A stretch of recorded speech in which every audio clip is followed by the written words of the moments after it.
All righty, welcome everyone. Welcome to the Hurley Investments Market View Commentary for Monday, the 14th of September.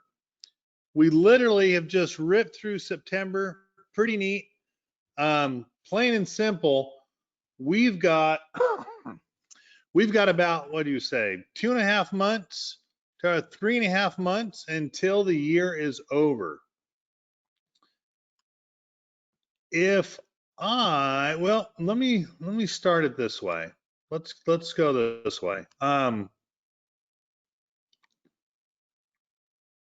Nope, I'm gonna start off with a poll. I'm going to launch a poll question for you guys to answer. We've got 19 of us here, half you usually answer. Go ahead and click on where you think the S&P is going to finish the next 6 weeks. Right now, we're roughly at 34.88. But where do you think we're going to finish the next 6 weeks? You guys should have had a new window that popped up that you can click on which one you think we're going to be at. And I'm going to give you about 20 more seconds to go ahead and answer. But a window should have popped up for you. 63, wow. So 63, that's what, 10 of you have voted already?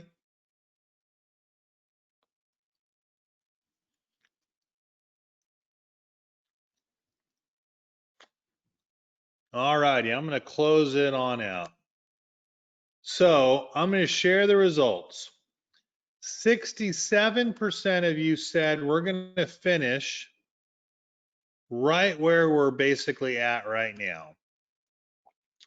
We're going to go sideways. We might go up another 50 points. So 67% of you said that. 17% of you said we're going to go up to our previous highs. And 17% of you said we're going to go beat our previous highs by about 170 points. I'm going to close that on down and make sure you can see the computer screen again. It's interesting because I actually thought we would have been all over the board. If you were to ask me, my vote would be that we're going to go and test the 200-day.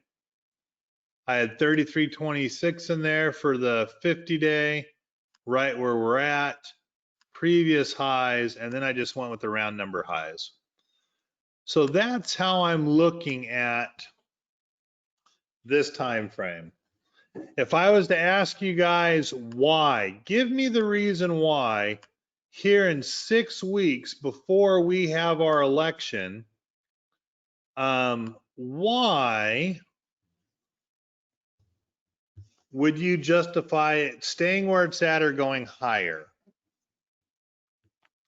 Because historically, the market doesn't do that. Historically, the market is anything but that the couple months before the election. Market uncertainty with optimism. President Trump's going to win. I like that one, but that is not a guarantee. Jerome Powell won't let it go down. If the market is good, then the incumbent usually wins. I'll agree with that one. Money is nowhere to go except the stocks with current interests. I like that. Doing rather well in Europe. It's interesting because I was going to start off tonight with the fact that we have some uncertainty in the next 6 weeks. I'm just going to type that in there. We have some uncertainty in the next 6 weeks. So today I'm going to start off with one of the most basic questions. Today I want to start with a basic start to investing. Boy, that's a Let's do with, I want to start with the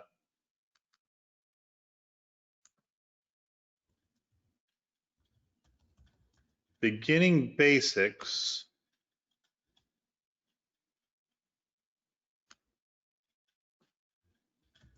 with investing. And again, a couple of them that I thought that are pretty common and that we normally think of comes down to sell high, buy low, right? Now, the problem with that is that only equals to a 33% chance of being right.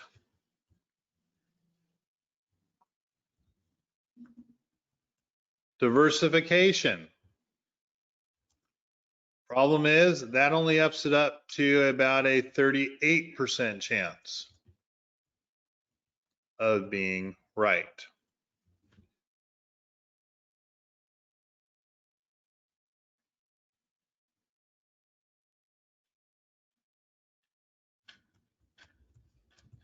Annuities never make money, but never lose money.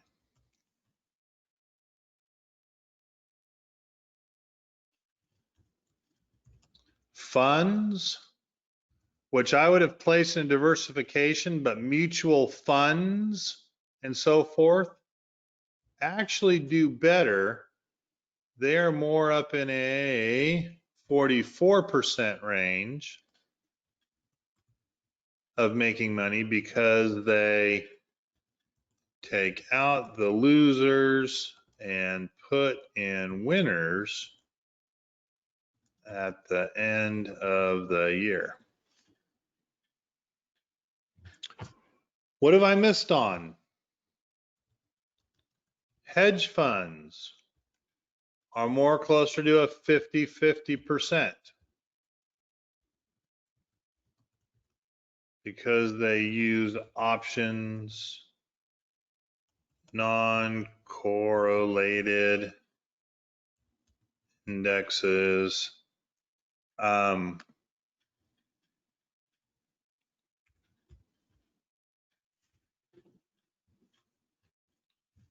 Grains versus the dollar versus gold or silver.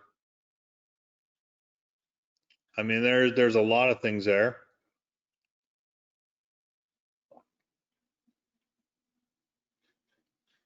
I could put in here single options.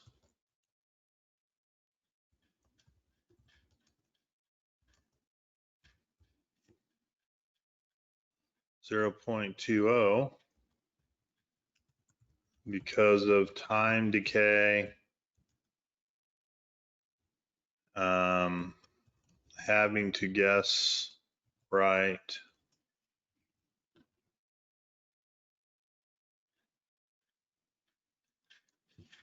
Could do 4x, right?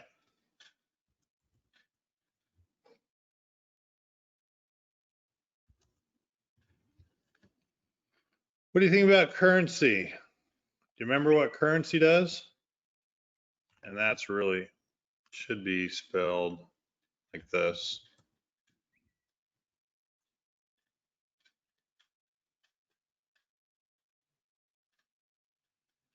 Most currency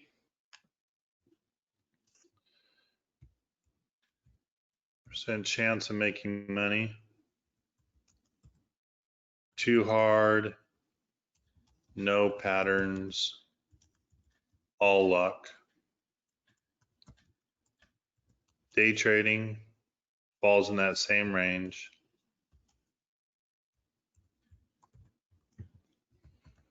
Too hard, all luck. Can't predict the future. No patterns. So it's interesting because if you think about what you're doing, and this depends if you have someone else managing your money or not, the most important part is you have to do you.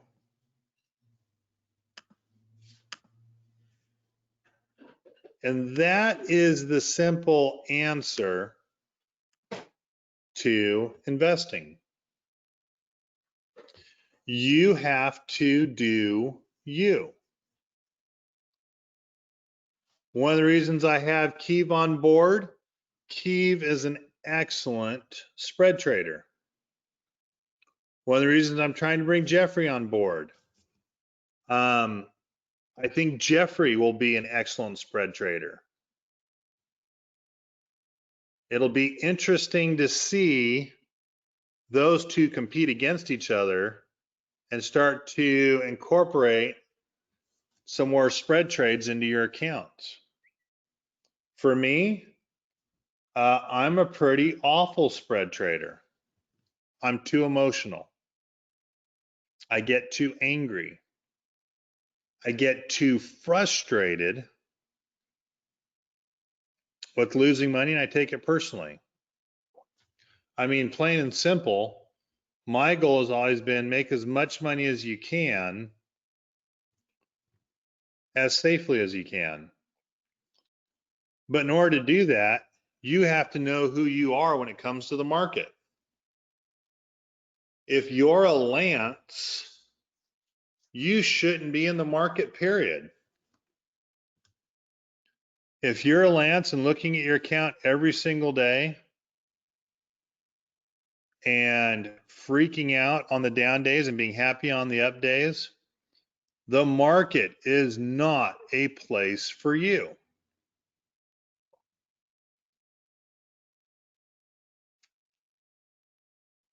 If you can't handle swings in your account within reason, the market's not a place for you. That's where you run to annuities, or you run to, in all honesty, you run to CDs.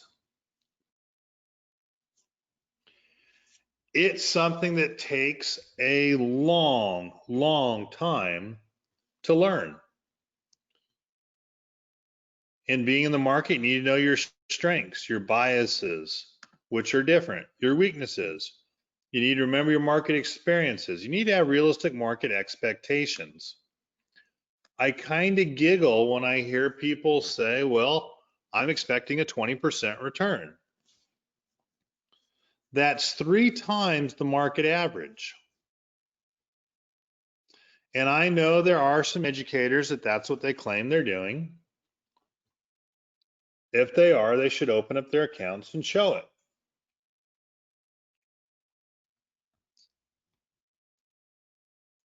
But it's difficult knowing your strengths. It's difficult admitting your weaknesses. It is really difficult to remember past market experiences and learn from them. Rarely, if ever, have I seen someone be able to do that. And when you're setting market expectations, you need time. Time is easily your best advocate to hitting your expectations.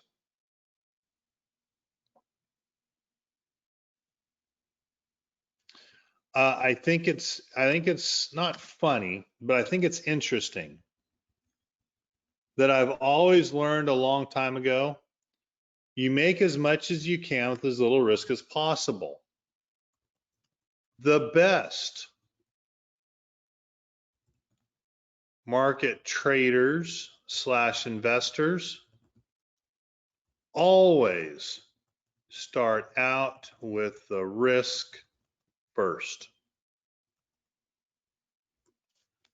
They never start out with how much you're going to make. That's an amateur. You want to know your first red flag to someone that doesn't know a damn thing about the market? They start talking about returns. I'm going to make this, we're going to make that. That is what you call a pie in the sky. The expert traders, the ones that have had some success, some real success in the market, It's never about how much money you're going to make. It's about how you're going to control the risk within your trades. You don't lose money by making money. You lose money by shortchanging yourself. You lose money by trading an option too short, think you're going to make gazillions of dollars. You lose money on some leaps by not taking a profit and having Apple turn on you at the end of the year and completely destroy a fabulous return. I'm talking to some of you today because you've been there with me. You've done it. You've turned some money over to me because you doing you means you want someone that's going to be on it full time. You want someone that's going to take a look at all aspects and spend time doing it. You want someone that hopefully is going to worry about the risk to your portfolio more than the return. Guess what that means? I'm not perfect. Sometimes I let educators talk me into getting into a bunch of Boeing, and it doesn't come back on our time frame. Yeah, we've picked up a lot of shares, but Boeing, what a drag that stupid stock has been.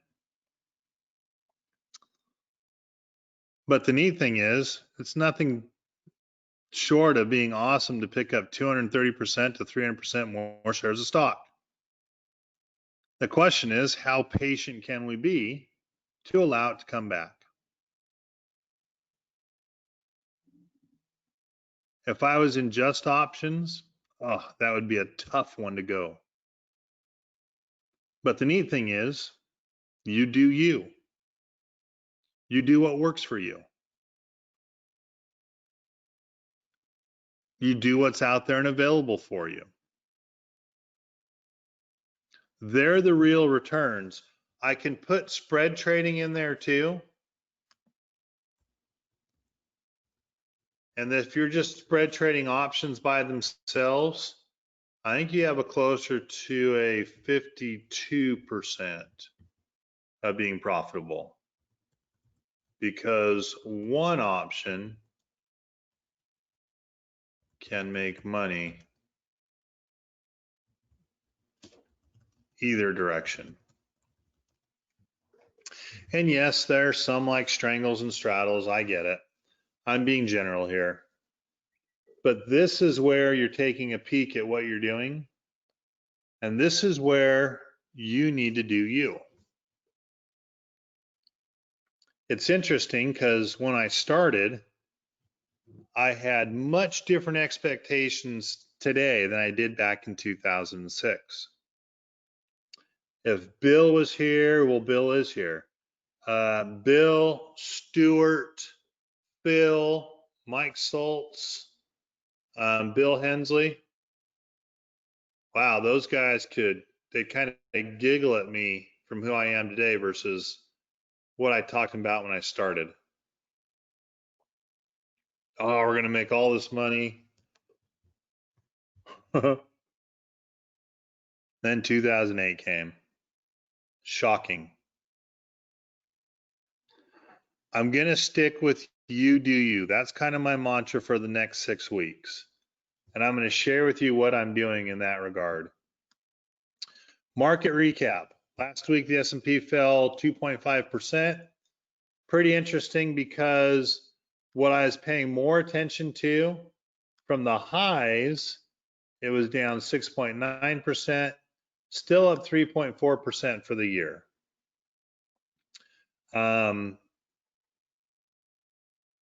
It's a rough year. We are working on decoupling the US and China economies. It's going to be a chore. Congress remains at a standstill. We're probably not getting our stimulus till after the election. In all honesty, I kind of think we don't need it.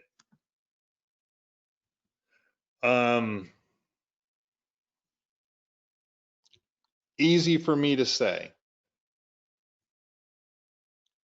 Easy for me to say that because my business booms in times like this. More people ask me to start to trade their money. More people start to talk about me. I'm not in a business that is the restaurant industry where, boy, are they struggling something fierce. I'm not in a retail sales. I haven't had things shut down. So it's very easy for me to say what I just said. Doesn't mean it's right. It's just me being me. I found it very interesting. Once again, energy sector had the biggest drop. I hope nobody is in oils. ExxonMobil, Chevron, Murphy Oil, they're in trouble. We talked about it a year ago. It might be a decade before they come back. That's a long way to wait to add up shares. You might have a hell of a return on year 10, month 1. But you might be in a losing position for 10 years till you see things bounce back. Technology was down 4.4, that hurt us. Financials fell 2.3 and discretionary shed 0.7.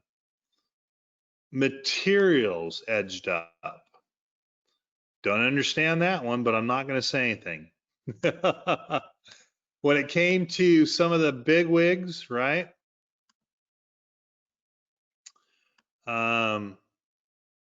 Occidental shed 17%, Apache fell 19%. That's put her the energy, primarily related to the hurricanes. Apple lost 7.4%, Salesforce down 4.6%, Adobe slipped 4.2%. I didn't pay attention to the Googles, the Tesla, which has been beaten to hell. Some of those are just too expensive that I don't really care. This week we do have some interesting economic reports. It's what will move our markets most likely on top of news. If we take a look where our markets will end, I'm just going to follow the trend and say lower. And I'm going to say that knowing that we seem right now to have some support on the 50-day on the Dow. If I was to move the S&P up here, it looks much the same. Still bearish. How the indexes are bearish. I don't even know if you could draw a trend line and say that's up because it only has 2 days, maybe 4. But no, the middle one. The middle day is not an up day. So you've got 2 days trying to draw a trend. Lower low and then a higher low. Little difficult. If you look at the NASDAQ, even worse. It's really testing the 50-day. And I'm just not sure how much money is going to be there. If you were to ask me, I would say in the next 6 weeks, we'll probably be down around 95, if not the 10,000 mark. Most likely probably the 10,000 mark. If you were to ask me, looking at the S&P, probably going to be at that 3,100, testing the 200-day there. And I definitely think we'll be down to the 26,298 range, 26,300. That is my expectation. for that reason,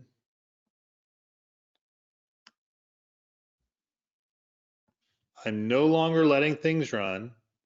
I'm all done with taking profits and mostly protected. I would look to add positions the last week of October, especially if we are down around the 200-day simple moving average.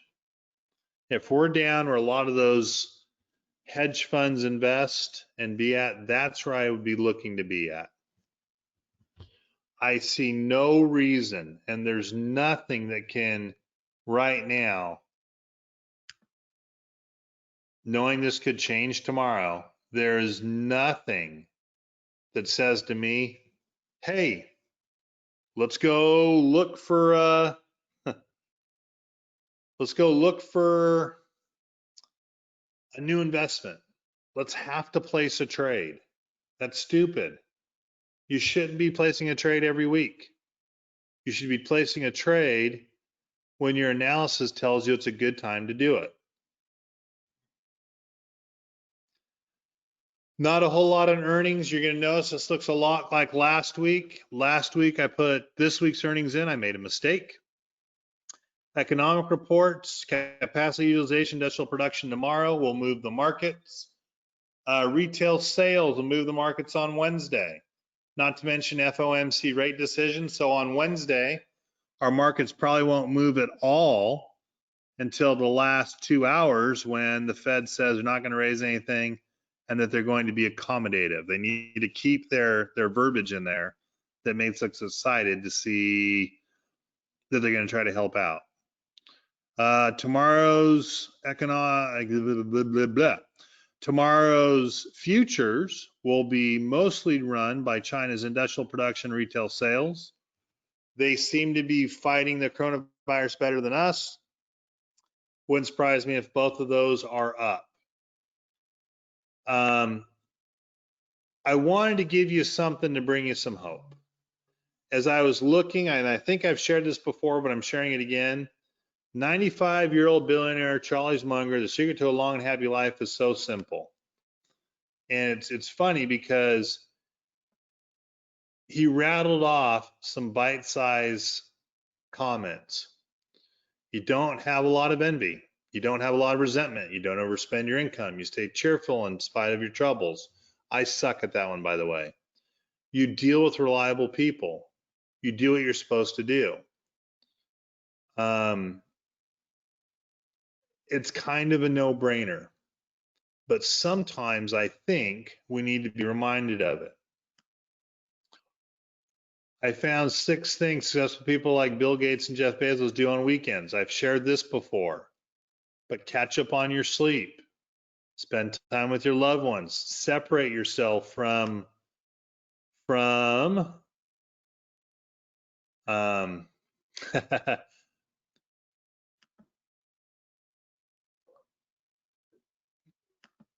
sorry, I'm reading someone's comments to me on what they've done, and thank you, Bill. Strategize on the week ahead. Take some time to look at what's coming up on the week and prepare yourself. Make time for what energizes them. That's fishing, right? Take care of chores. Set aside time alone and reflect.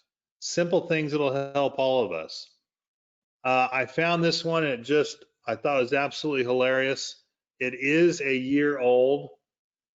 Shaq on his biggest investment mistakes are those get-rich-quick schemes. When you hear 100% returns being thrown out, know that it's crap. Just know that it's crap. And last but not least, a little bit on a $3 trillion fiscal stimulus, which is just trying to make up what was lost. Again, I think it's okay. It's okay for us to have a losing year. That happens. That's the way it is. The key is don't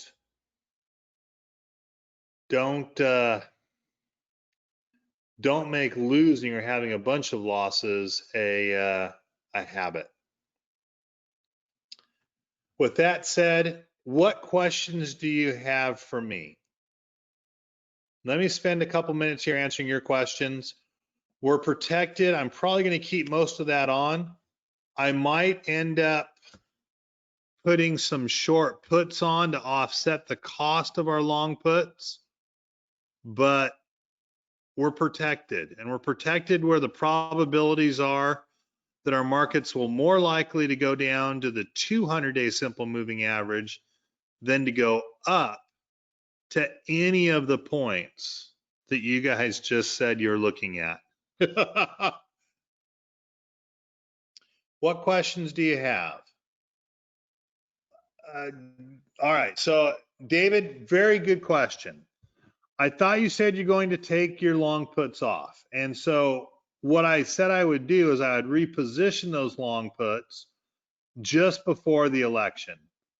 So if we're down at that 200-day, I'm going to move all those long puts down. I'm going to take those profits, and then I'm going to create some new ones that'll go through the earnings season, and hopefully at a lower price so we can get a bounce higher. So what I said is I will take the long puts off for a profit if I can that last week before the election, and reposition for earnings season and reposition for the election. Good question. Are there any other questions?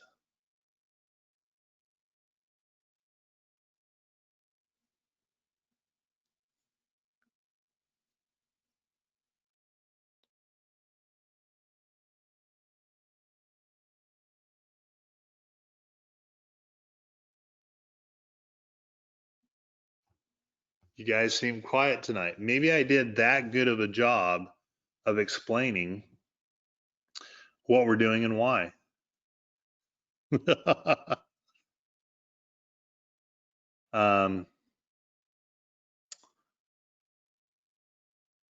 Jim, I did not check, so I will check the email. And again, I will be most likely calling you again tomorrow morning, unless you tell me not to. But I did not check, so that's going to be on me for not checking my emails at lunchtime and at the close today.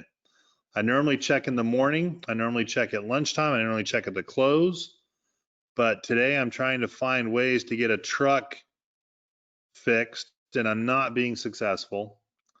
But I'm trying to find ways to get a truck fixed so I can get home before Friday or Saturday. So I'll definitely look at it. And my plan, Jim, is to probably give you a call again tomorrow morning, roughly around the same time, but it'll depend on my market tomorrow morning.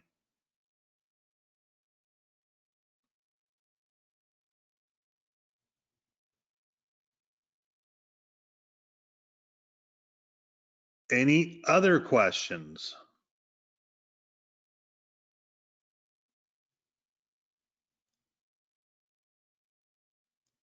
Other than Jim saying, spend more time on your email, Kevin.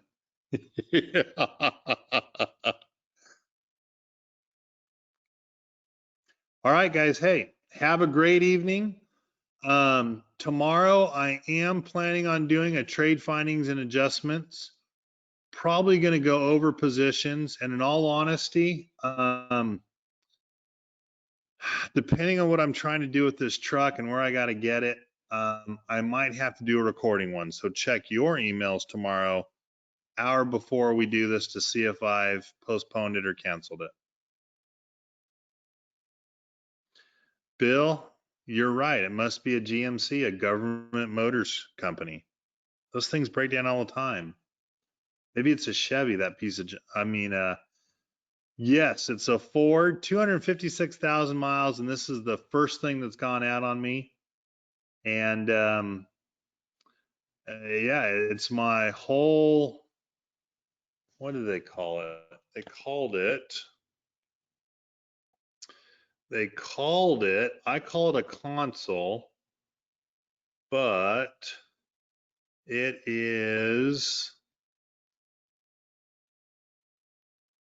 the whole power steering rack needs to be replaced, along with new fluids in the belt that got all wet from it. The total installed labor and parts is $1,904.51, and it'll take at least 2 days to ship the parts to a freaking dealer. Yes, definitely time for a new truck. That's what I told my wife as well. All right, guys. Hey, no more questions have come in. I appreciate you being here tonight.